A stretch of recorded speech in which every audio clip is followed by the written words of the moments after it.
बारिश हो रही है। झमाझम बारिश का मौसम हमेशा से बहुत ही अच्छा रहता है और आप हमेशा बारिश में पुरानी यादों में खो जाते हैं। लेकिन बाराबंकी वालों के लिए बारिश का एक्सपीरियंस जो है वो बहुत अच्छा नहीं है। अभी आप सामने देख रहे हैं जरा सी देर की बारिश का ये बिल्कुल पॉश एरिया है। बाराबंकी का सिविल लाइन एरिया है जो जाता है। इस एरिया पे बहुत ही बड़े बड़े लोग रहते हैं। पूर्व केंद्रीय मंत्री मोहसिना किदवाई का बंगला है इस पे, बाबू केडी सिंह आवास है इस रोड के ऊपर, और पूर्व मंत्री और समाजवादी पार्टी के दिग्गज नेता है अरविंद कुमार सिंह गोप, उनका भी घर पड़ता है।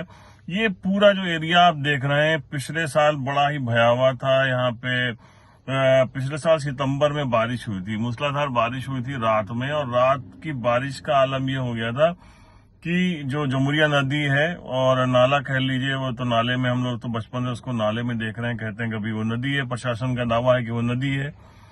पिछले साल उसमें ऐसी भयानक बाढ़ आई थी कि पूरा आधा शहर डूब गया था। ये पूरा इलाका, हम आपको पुरानी तस्वीरें भी दिखाते हैं, ये पूरा इलाका डूब गया था। और उसके बाद फिर जिला प्रशासन जो है वो होश में आया।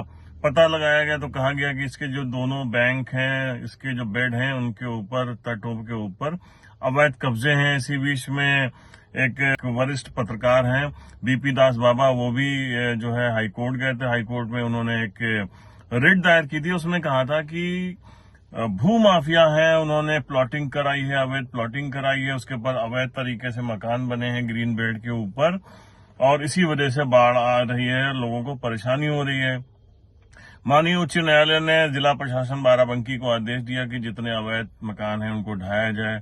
और अभी कुछ दिन पहले कार्रवाई शुरू हुई है, बड़ी कार्रवाई शुरू हुई है। करीब 44 मकान ऐसे चिन्हित किए गए थे जिनको पूरी तरीके से ढहाना था, और 170 के करीब ऐसे मकान थे जिनको कहा गया था कि अवैध है, 1 मीटर, 2 मीटर, 2.5 मीटर, ये लोगों ने बढ़ के बनाया है। और ये कार्रवाई शुरू हुई। कार्रवाई शुरू होती है गोंडा जो रेलवे लाइन है उधर से शुरू होती है। उधर बहुत छोटी बस्ती है, गरीबों की बस्ती है। प्रेशर बना, बुलडोजर जिला प्रशासन लेके पहुंचा तो ज्यादातर लोगों ने अपने मकान खुद ढा दिए। लेकिन जैसे जैसे ये कार्रवाई आगे बढ़ी, पक्षपात का आरोप लगा। सबसे पहले सामना करना पड़ा जब ये लोग शमशान घाट पहुंचे। भाजपा के पूर्व जिलाध्यक्ष हैं शशांक चौबित, उन्होंने जब कुछ आपत्ति जताई तो वहां पे थोड़ा सा रुख बदला गया। फिर थोड़ा आगे बढ़े तो सपाई जो है उग्र हो गए। उन्होंने कहा कि जो ये समाधि स्थल यहाँ पे बना हुआ है वो पूर्व जो है मंत्री, बड़े नेता रहे हैं राम सेवक यादव जी, उनकी समाधि स्थल है। वहां पे विवाद हुआ तो सड़क जो 20 मीटर की थी उसको तो प्रशासन ने खत्म करा दिया, लेकिन समाधि स्थल को छोड़ दिया। अब आगे आगे जैसे जैसे रसूखदारों की तरफ बढ़े हैं, वहां पे बहुत सारे मकान कहीं छोड़े जा रहे हैं, कहीं तोड़े जा रहे हैं। मतलब किसी के साथ कर्म हो रहा है, कहीं पे नरमी बढ़ती जा रही है। तो इस तरीके के आरोप लग रहे हैं। ये जो पुल बने हुए हैं, जैसे छाया का पुल बना है, इसके आगे जो हाईवे का पुल है, आवास विभाग, इधर आप ये देखिए, मतलब जबरदस्त तरीके से पूरा नदी के अंदर जाके मकान बनाए गए हैं। लेकिन अभी तक इन मकानों को नहीं तोड़ा जा रहा है, कुछ मकान तोड़े गए हैं।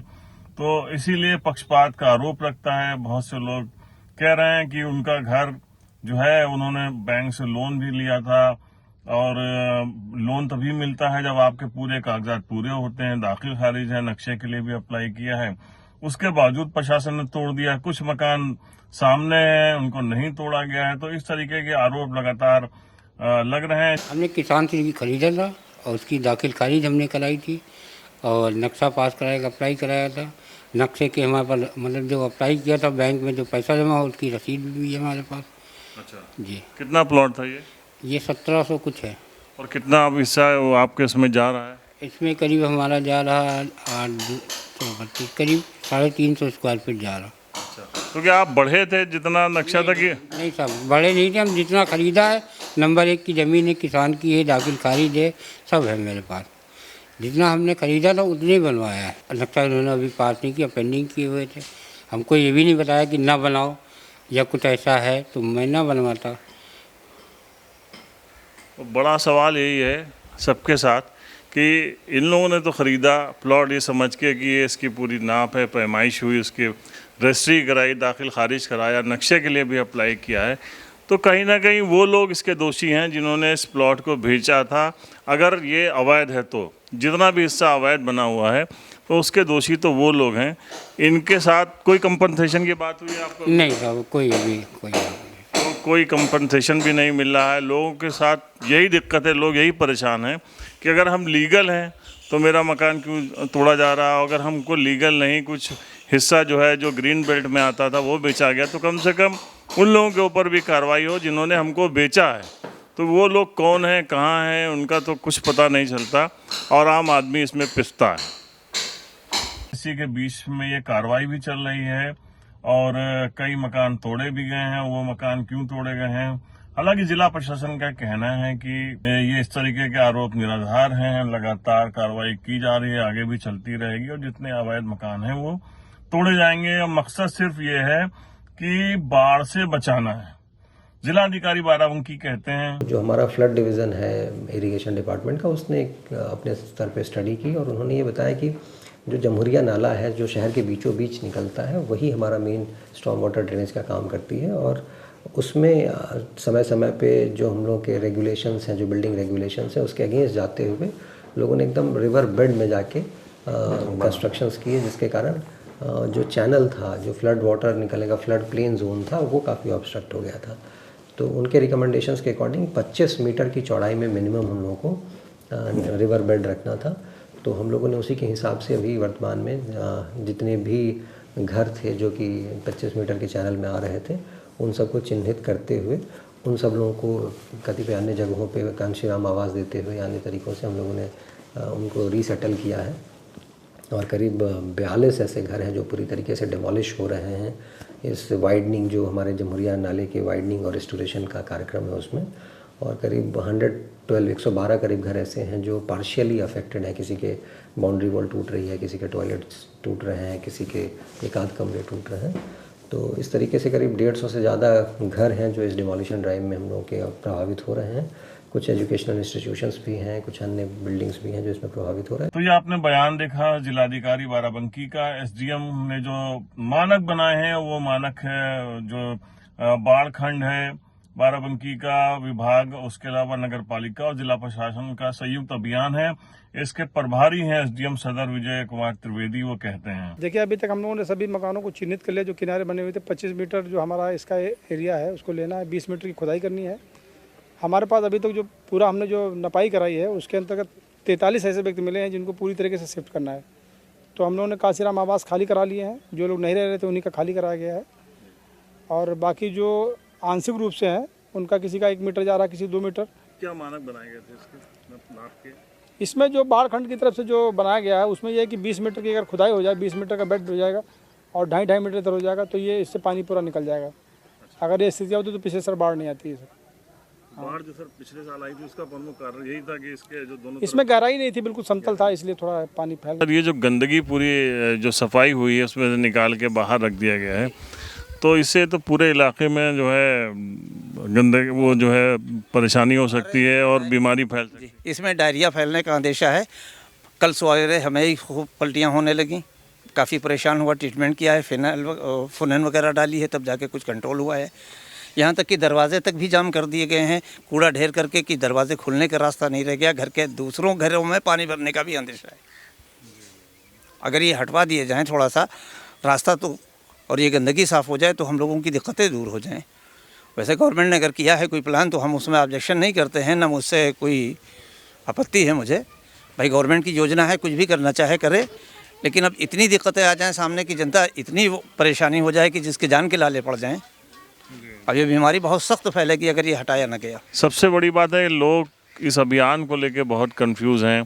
किसी के मकान छोड़ दिए जा रहे हैं आरोप है, तो किसी का मकान ले लिया जा रहा है। प्रशासन का कहना है कि एक जिगजैग तरीके से नदी जा रही है, ये सीधी नहीं जा रही, इसलिए हमको अलग अलग जहाँ पे उस नदी का रुख मुड़ता है उसके अनुसार तोड़ा जा रहा है। अभी ये आप मकान देख रहे हैं, ये पीछे वहाँ से किस तरीके से आप आ रही है ये नदी। आप पीछे हम कैमरामैन से कहेंगे कि ये पुल है जो यहाँ का नेशनल हाईवे से पुल आता है। उसके बाद देखिए किस तरीके से आई, बीच में बाएं साइड में आप एक मकान देखेंगे। पहले वो ब्लैक कलर का देखिए, उस पर काली लगा दी गई है। पहले ये निशान लगाया गया था कि यहाँ से टूटना है, लेकिन अब आगे दूसरा निशान लगा दिया गया है और कहा गया है कि नदी ने यहाँ से रुख अपना मोड़ दिया है। अब ये मकान राइट साइड में हमारे आप देख रहे हैं, ये मकान तोड़ा जा रहा है। आदिल रिजवी साहब हमारे साथ मौजूद हैं, इनका ये मकान है, इसकी बाउंड्री जा रही है। आदिल साहब, क्या आपको लगता है कि प्रशासन जो भी ये कार्रवाई कर रही है उसमें कहीं कोई कन्फ्यूज़न हो रहा है? नहीं, कन्फ्यूज़न तो हमारे सामने सबसे बड़ा यही है कि ये हमारा मकान है और इसमें नींव पूरी खोद डाली गई है, अच्छी खासी। मैंने खुद तोड़वा दिया था और हमसे ही बताया गया था कि टोटल 20 मीटर पानी का धारा चाहिए और 2.5 मीटर इधर और 2.5 मीटर उधर मिट्टी रखने के लिए चाहिए। उधर का तो आप खुदाई हो चुकी है, वहाँ से हमने नपवाया था हमारी, तो लगभग 22 मीटर हमारी बाउंड्री हो रही थी, जो हमने कल नपवाया था इन लोगों के सामने ही। आधा मीटर का मामला आ रहा था, तो हमने बाउंड्री अपनी न्यू पूरी हटवा दी थी कि जो मलबा हो हमारे यहाँ ढेर कर दिया जाए, मगर ऐसा नहीं किया गया। कल जेसीबी यही जो खड़ी हुई है पुकलैंड, इसके माध्यम से ये देखिए तोड़ा गया है और ये हमारे घर में अंदर न्यू नहीं है, ये मिट्टी का पटाव है, बारिश का सीज़न है। अगर बारिश ना होती तो हम हर तरीके से तैयार थे, जितना लेना हो ले लें, मगर बारिश में अब आप बताइए कि हमारे मकान का क्या होगा। और उसके बाद और आगे बढ़ करके तो 25 मीटर से ज़्यादा हो रहा है भाई, जो उधर की तैयार हो गई है उससे फीता रख के नापा जाए तो हमारी समझ से 25 मीटर से अधिक हो गया है। लेकिन प्रशासन तो सीधे तौर पे ये कह रहा है कि हमारी नाप के अंदर जो मकान आ रहे हैं, तो जब आपने ये मकान लिया था तो आपको पता था कि ये जद में आएगा कि ग्रीन बेल्ट जो इनके सो कॉल्ड ग्रीन बेल्ट है या जो इतनी माप है उसके अंदर? ये हमने 1999 में बना बनाया मकान ख़रीदा था और जो हमें नहीं मालूम है, यहाँ के किसान हुआ करते हैं, अभी ज़िंदा हैं, पूरन दास, उनकी ये किसान थे यहाँ की, उनकी पूरी प्रॉपर्टी थी, उन्होंने प्लाटिंग की थी और हमने बना बनाया मकान लिया था। हमें कुछ नहीं मालूम था उस वक्त, ये पतला सा नाला इतना बड़ा था कि इधर से उधर हम लोग तड़क जाते थे, फान जाते थे, ऐसा हुआ करता था।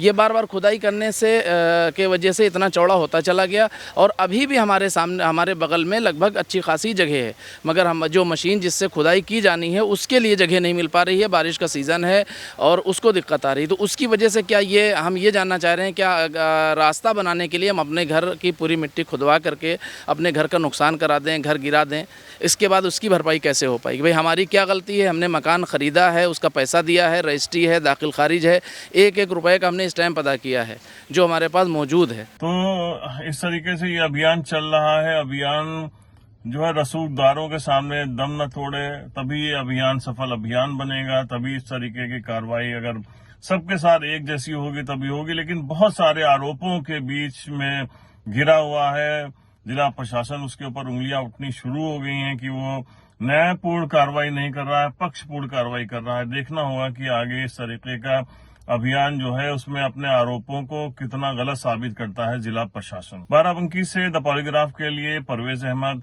कैमरामैन राजू पासवान के साथ।